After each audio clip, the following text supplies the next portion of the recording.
I think that nurses also have to let go of this nursing identity, like you said. Like, I'm a pediatric nurse. I stay with this. I call it like the nursing martyr. I think that nurses really struggle with this concept of nurse martyrdom. It's our calling, and that the idea of patient-centered care almost doesn't leave room for the nurse evaluating whether they're like happy or if their like physiological needs are met or like their mental health needs, which I think is incredibly fascinating because patient-centered care is a model of care.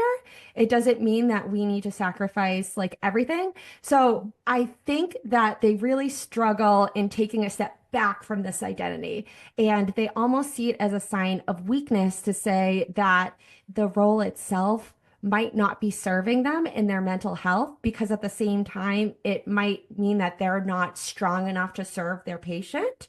So I always really implored nurses to think that just because a certain role or maybe the hours or maybe the patient demographic is not serving your mental health, that doesn't mean that you're less of a nurse. It doesn't mean that you're not strong enough. It just means that this isn't quite the best puzzle piece for you, like how we talked about finding your place in the world, and that there's no harm or shame in taking a step back and finding a different role, or even taking like a mental health day, a sick day, whatever they need to do to really like soothe and heal their soul, because we also can't provide the best care for patients when we're burnt out, when we're exhausted, when we just aren't like at the full capacity. So I really like that you mentioned that we can take a step back from the role in general, because nurses do have such an identity pulled towards that specific role. So I love that you brought that up.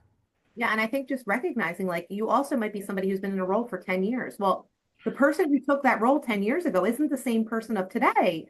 So maybe you have new interests. Maybe you're excited to be a nurse researcher. Maybe you're excited to go be a labor and delivery nurse. Go do those things. Get yourself excited again about nursing. We were all so excited when we started about the unknown and everything we're going to experience. And I remember being so excited when I first became a nurse. Like, go find that. That's somewhere else. You can go anywhere and find that in that place. And that's what's great about nursing is all the possibilities.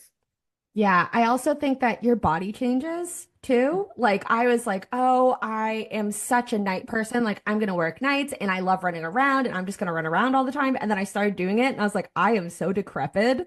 Like, I feel terrible doing this.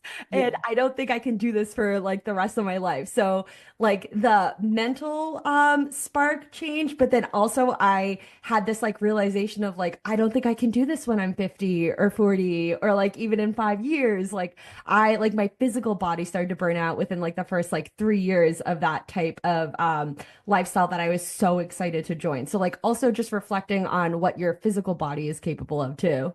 Yeah, it's listening to yourself. Yeah, which nurses are not the greatest at doing. That patient-centered care again.